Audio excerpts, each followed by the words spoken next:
저희가 뭐 지금까지 조선과 중국의 과거 제도에 대해서 이제 좀 이야기를 나눴는데 뭐 중국의 과거 제도는 좀 더 나중에 더 추가 설명을 하겠지만 그러면 우리가 보통 동아시아에서 한국, 중국, 일본 네. 뭔가 약간 비슷한 문화권이라고 생각을 하는데 음. 또 의외로 일본은 과거 제도에 있어서는 조선과 중국과 굉장한 차별점을 보이더라고요. 그렇죠. 그거에 대해서 좀 왜 그랬는지 좀 설명을. 그렇죠. 일본도 사실은 그 율령제가 이제 7세기에 들어오면서, 그러니까 율령제가 사실은 어떻게 보면 한국의 영향도 받고, 그다음에 뭐 중국 영향을 받은 거죠. 율령제 수당 조금 시대. 더 풀어서 설명을 좀. 율령제라고 네. 하면 정치를 법치. 그러니까 형법률하고 행정법의 어떤 령이라고 하는 법전을 통해서 하겠다는 거예요. 법치주의. 법치주의를 네. 표방한 거야. 근데 이제 그 율령제의 그런 어떤 그 여러 제도적인 측면들 이런 것들 중에 과거제가 있었던 거죠. 그래서 그 과거제를 받아들이긴 하는데 사실은 이게 시행은 돼요. 그런데 사실은 헤이안 시대, 그러니까 그 당나라로부터 율령제를 받아들였던 그 시대는 일본 사회에서 묘하게도 귀족제 사회예요. 후지와라 씨가 주도하는 귀족제 사회였어. 그런데 과거제는 뭐예요? 과거제는 귀족제적인 타파하는 요소를 타파하는 네. 게 핵심이었던 거야. 네. 그러다 보니까 좀 마음에 안 어떻게 들었겠네요. 보면 그렇게 네. 어떻게 보면 상충이 되는 거예요. 음. 그러니까 해이완 시대의 사회적인 본질과 가지고 당나라로부터 가져왔던 율령제의 어떤 그러한 그 기제가 서로 사마띠 아니하는 거죠. 그러면 취사 선택을 네. 하게 되겠네요. 그래서 결국은 자기들 입맛에 맞는 거나 네. 골라서. 그래서 도입을. 상층부는 그냥 세습이랄까 이런 것들로 그냥 돌아가고 가문의 세습. 가문의 세습 그다음에 그 어떤 그 혈연에 의한 어떤 영향력의 대물림 이런 것들이 계속 지속이 된다고 한다면 이 중하급 관리를 임용해서 쓰는 것 이런 것들로서는 그 시험이라고 하는 것 과거 제도라고 하는 것이 계속해서 기능은 했던 거예요. 그런데 이제 그 헤이안 시대도 11세기 이후에 귀족제 사회가 무너지고 나서 사무라이가 주도하는 무가 사회로 바뀌잖아요. 그러면서 결국은 이 과거 제도라고 하는 것이 유명무실해져요. 그러니까 그 귀족이 중심이 된 천황을 중심으로 한 어떤 중앙 집권적인 관료제가 발달하지 못하잖아. 일본에서는. 그러면서 여기서는 그 천황을 중심으로 한 공가에서 중하급 관리를 이렇게 선발해서 쓰는 그런 시험정. 근데 이제 그거를 과거라고 얘기하기는 좀 어렵은 네. 거죠. 그러니까 뭐 쉽게 얘기하면 우리가 일본에는 과거 제도가 없었다 이렇게 얘기하는 거는 좀 무리고 일본의 과거 제도가 뭐 낮은 레벨에서 시도는 되었으나 발전하지 않았다. 발전하지 이 않았다. 정도까지는 그렇죠. 얘기할 수 있겠네요. 예, 네, 정리하자면. 예. 네. 그래서 이제 뭐 사무라이 혹은 그렇죠. 무사 그렇죠. 이런 중심의 계급 제도가 발전을 한 거죠. 일본에서는. 그렇죠. 이게 좀 묘한 게 이게 어떻게 보면 세계사적인 관점, 비교사적인 관점에서 좀 볼 필요가 있는데 어떻게 보면 일본 같은 경우에는 그러니까 한국하고 중국 같은 경우에는 문이 무보다 훨씬 더 우위에 서잖아요. 이런 과거 제도를 통해 가지고 유교 경전이라고 하는 유교 경전으로 대표되는 문치주의 이런 것들이 발전을 하게 된 반면 일본 같은 경우에는 그 사무라이 사무라이도 뭐 관료였다 뭐 얘기한다고 하면 뭐 할 말은 없지만 하여튼 그 무가 중심이 된 사회잖아. 전사 계급이 중심이 된 사회란 말이에요. 그러니까 그러한 어떤 이 분기가 왜 일어나게 됐을까 이런 것들은 그 유럽의 경험과도 한번 이렇게 해서 생각을 해보면 굉장히 재밌을 것 같아요. 네. 근데 뭐 비슷한 맥락에서 제가 또 드는 생각은 이제 일본 같은 경우에는 그런 과거 제도가 없었는데 그러면 이제 우리의 관점에서 보면 중국과 조선은 그런 기회 균등 혹은 계급 상승의 기회가 조금 더 평등했고 일본은 귀족 중심의 세습이기 때문에 불공평했고 이렇게 또 생각할 수도 있는데 이걸 또 한번 뒤집어서 질문을 해보면 과연 무엇이 공정한 것인가? 예를 들면 시험을 중심으로 한 시험을 잘 보는 것, 이걸 통해서 계급의 순서가 정해지는 것. 근데 이것도 사실은 어떻게 보면 우리가 여태까지 얘기한 대로 그런 집안의 서포트라든지 경제적 집안의 능력, 배경이라든지 이런 것들이 다 반영이 되는 거잖아요. 그렇죠.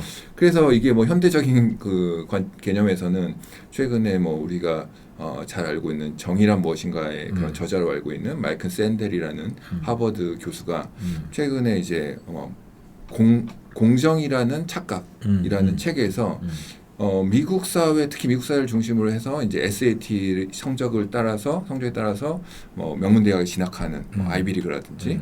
근데 이걸 뭐 한번 따져서 생각을 해보면 미국에서도 경제적으로 부유한 집안의 자녀들이 집중적인 교육 투자를 받아서 그렇죠. SAT 점수가 높고 그렇죠. 이제 뭐 개인 그런 포트폴리오도 잘 짜고 해서 아이비리그에 합격하는 거잖아요. 근데 이것이 과연 공정한 경쟁인가? 그렇죠. 라는 근본적인 질문을 던지면서 심지어는 그러면 뭐 대학 입시를 추첨제로 가는 게 더 그렇죠. 공정한 거 아닌가라는 그렇죠. 그런 뭐 근본적인 질문을 던지기도 그렇죠. 하는데 약간 비슷한 맥락에서 좀 이제 더 한 걸음 더 들어가 보면 과연 그러면 중국과 조선의 과거 제도가 일본의 그런 무사 계급의 전통에 비해서 공정했는가? 뭐 이런 질문도 한번 던져보면서 예를 들면 뭐 무사 계층에서는 내가 뭔가 뭐 공부는 잘 못하고 공부를 열심히 할 수 있는 집안의 환경은 안 되지만 뭐 무예를 열심히 익혀서 검수를 익혀서 어떤 나의 그 주군에게 충성을 다하고 또 어떤 위험한 전쟁에서 거의 목숨을 바쳐서 전승을 올렸을 때, 그렇죠. 공과를 올렸을 때, 뭐 계급 상승을 할 수도 있는 거예요. 그게 더 평가받는 사회였. 그러니까 일본 사회 같은 경우에는, 그러니까 11세기 이후에 무가 사회가 성립이 되고 막부 정권이 쭉 지속되고 전국시대 거치면서 이렇게 되면서 그게 더 훨씬 평가받는 사회가 된 거예요. 네네. 그런 혼란한 상황 하에서 목숨을 바쳐서 주군과 그 가문을 지키고 하는 것이 더 평가받는 사회였고. 대표적인 사람이 있잖아요. 우리가 잘 아는 도요토미 히데요시. 완전히 무지랭이 농민 출신이에요. 그러니까요. 아시가루 출신이야. 그러니까 알보병 출신이에요. 그냥. 그런데 주군에게 충성을 다함으로써 출세가도를 점점 달잖아. 그렇게 생각하면 이제 그 사람 같은 경우에는 어떤 앉아가지고 학문을 익히고 과거 시험을 보고 이런 기회에는 박탈당했겠지만 그런 경로를 통해서 어마어마한 계급 상승을 성취를 이뤄낸 거잖아요. 네, 그래서 우리가 단편적으로 과거 시험이 훨씬 더 공정한 경쟁이었고 공평한 기회였다라고 단정짓기에는 또 약간 아니 물론 그 사람이 무슨 뭐 멋진 무슨 뭐 정책이나 제도나 이런 것들을 뭐 처음부터 끝까지 뭐 고안해내고 내지는 뭐 멋진 뭐 문장을 짓고 이러지는 않았지만 그 사람이 했던 뭐라고 해야 되나 그 전술적인 능력, 그 다음에 뭐 제도적인 뭐 검지 같은 거 하잖아요, 그죠? 도수령 같은 거 내리고 뭐 그런 것들을 보면 이 사람도 능력은 대단한 사람이에요. 그러니까요. 네. 그러니까 그걸 바탕으로 출세를 한 거예요. 그리고 또 다른 한편으로 보면 중국과 조선의 경우에는 이런 과거 제도를 통해서 뭔가 유교 경전이라든지 사서삼경 그렇게 약간 클래식하고 도그마적인 어떤 경전 위주의 교육에 집착하고 매몰되다 보니까 어떻게 보면 과거 시험을 준비하기 위해서 그 암기 교육 일종의 암기 교육인데 그걸 위해서 일평생을 바쳐야 되는 그렇죠. 그런 상황 속에서 그렇죠. 다른 어떤 실용적인 학문이라든지 뭐 그렇죠. 상업이라든지 이런 것들이 발전할 수 있는 여지가 굉장히 제한된 것이 아닌가. 그렇죠. 그래서 또 약간 추론을 해보자면 일본 같은 경우에는 그런 과거 제도가 없었기 때문에 오히려 특히 뭐 막부 말기 시대에 다양한 어떤 학문적인 뭐 난학이라든지 실용적인 학문 서양에서 도입된 학문들에 대해서 이렇게 관심을 가지고 확장시킬 수 있었던 그런 공간, 그렇죠. 비어있는 공간이 있었던 지적 거죠. 공간이 있었던 것이 아닌가. 네, 그래서 이런 유교식 그런 교육 방식, 그 경전 위주의 교육 방식이 이 근대화 과정에서 그렇죠. 어떤 걸림돌로 작동했던 그리고 것이 아닐까 생각도 해봅니다. 좋은 말씀 해주셨는데 그런 비어있는 공간의 존재 이게 굉장히 중요하고 그 다음에 그 비어있는 공간이 가능했을 수 있었던 거는 도쿠가와 막부가 조선으로부터 이제 성리학을 받아들이잖아요. 그래서 성리학을 지배 이념으로 받아들이긴 해요. 그래서 그 지배 이념을 바탕으로 정치를 펴 나가긴 하지만 대다수의 이 일본 엘리트들이 생각했던 건 뭐냐면 저거 일본 거가 아니다라고 했던 거를 의식하고 있어요. 일본 거가 아니고 중국 것이고 조선의 영향을 받은 것이다라고 하는 것들을 알고 있어. 그러면서 18세기가 되면 이 일본 엘리트층 사이에서 일본적인 게 도대체 무엇이냐라고 하는 것에 대한 끊임없는 탐구가 이루어져요. 그러면서 국학이라고 하는 새로운 학문 조류가 나타나게 되는데 그런 것들이 어떻게 보면 그러한 비어있는 공간을 메꿔 나가는 한 흐름으로 자리 잡게 되는 거죠. 그 과정에서 뭔가 실용적이고 또 서구에서 들어오는 들어오는 것도 받아들이고. 지식이나 문명을 그렇죠. 또 받아들이기도 하고. 그렇죠. 근데 이제 조선이나 중국 청나라 같은 경우에는 마지막 순간까지 어떤 그런 유교 주류는, 경전에 주류는. 사로잡혀서.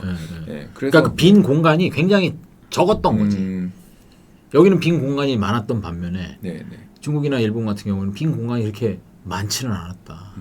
네. 그렇다고 봐야 되겠죠. 네. 네, 그래서 저희가 이제 과거 제도를 통해서 한국과 중국 그리고 한국, 중국과 일본 이렇게 비교 분석을 해보면 굉장히 재밌는 포인트들이 네. 많이 있어서. 그러면 또 이 과거 제도는 또 지역 할당제가 있어요. 중국 같은 경우는 조선에도 보니까 네. 이제 속과나 대과에 초시와 복시가 있는데 네. 초시에서는 지역 할당으로 인구 비례해서 지역 할당으로 선발을 하더라고요. 그래서 초시 이후에는 이제 실력 위주로 그러니까요. 선발을 하는데 중국에서도 그런 중국에서도 지역 할당이 있어요. 명나라 시대에 지역 할당을 하긴 합니다. 그러니까 명나라 시대 이제 남쪽 지역, 남쪽 지역이 중국은 그 동진 시대 이후로 송나라 시대 이후로 이 중국 남부 지역, 강남 지역을 중심으로 한 양자강 그 하류 지역 그 중심이 경제적인 센터가 되잖아요. 그러다 보니까 경제적인 어떤 백그라운드가 없이는 과거 시험을 준비할 수가 없잖아. 그러다 보니까 과거 합격자가 이 강남 지역을 중심으로 해서 많이 배출되게 돼요. 그럼 경제적으로 낙후된 지역의 합격률이 떨어지게 되는 거죠. 그러다 보니까 이 문제라고 생각한 거야. 특히나 누가 주원장, 그다음에 명나라의 군주들이 이게 문제라고 생각한 거예요. 명나라는 근데 어디서 출발한 왕조야? 강남 지역에서 출발한 왕조예요. 그렇죠. 그러니까 남쪽과 북쪽 지역의 어떤 통합 이런 것들에 굉장히 신경을 많이 썼던. 그러니까 북쪽 지역 같은 경우에 화북 지역 같은 경우에는 원나라 시대, 몽골 지배 시대부터 굉장히 어떻게 보면 몽골 지배를 일찍 받았잖아. 그리고 나서 남송이 쿠빌라이 칸 때 복속이 되잖아요. 그러면서 어떻게 보면은 명나라 초기에 이 남쪽과 북쪽의 어떤 이질성을 극복하기 위해서 남쪽에서 일어난 한족 왕조였던 명나라 군주들이 굉장히 신경을 많이 써요. 그러면서 쿼타제를 정한 거야. 야, 아무리 그래도 그렇지, 이거 너무 심하지 않냐? 강남 지역 출신들이 너무 많이 합격을 하니까. 그러니까 북쪽 사람들에게도 이 사람들에게도 기회를 좀 주자라고 해서 지역 할당을 한 거죠. 네. 그러면서 남북 나중에는 이제 남북 그다음에 중부 지역까지 이렇게 해서 쿼타를 이렇게 정해가지고 과거 시험에 인재를 뽑게 되는 거죠. 네, 근데 결과론적으로 보면 이제 강남 지역의 그 응시생들 입장에서 보면 나보다 공부 못하는 애가 저기 내륙 지역에서 합격하네 하면서 약간 어떤 능력 위주로 보면 능력만으로 보면 점수로 보면 형평성이 떨어졌다고 볼 수도 있겠네요. 볼 수 있지만 과거 시험을 주관하는 제국 정부 입장에서 보면 그보다 더 중요한 게 뭐야? 국가 통합이라는 거죠. 근데 이게 흥미로운 게 현대 중국의 입시 제도에도 이런 맥락이 반영돼 있더라고요. 그래서 중국의 대학들이 대부분 지역 그 할당제를 줘가지고 지역별로 선발 인원을 배정을 해요. 네, 특히 이제 뭐 명문대, 북경의 칭화대나 북경대, 상해 복단대나 뭐 교통대 이런 데들의 그런 지역 할당제는 뭐 중국 학부모들의 엄청난 관심이 대상이 되고 우리 지역이 얼마나 할당을 받나. 그래가지고 이제 북경 같은 경우에는 뭐 칭화대나 북경대에서 이렇게 지역 할당을 하잖아요. 그러면 어떤 지역 같은 경우에는 불공평하다고 생각을 하는 거예요. 왜 우리 지역에는 인원이 이렇게밖에 배정이 안 되나. 그리고 북경이나 상해 같은 대도시에는 그런 지역 할당의 인원이 좀 큰 편이에요. 인구 대비해서.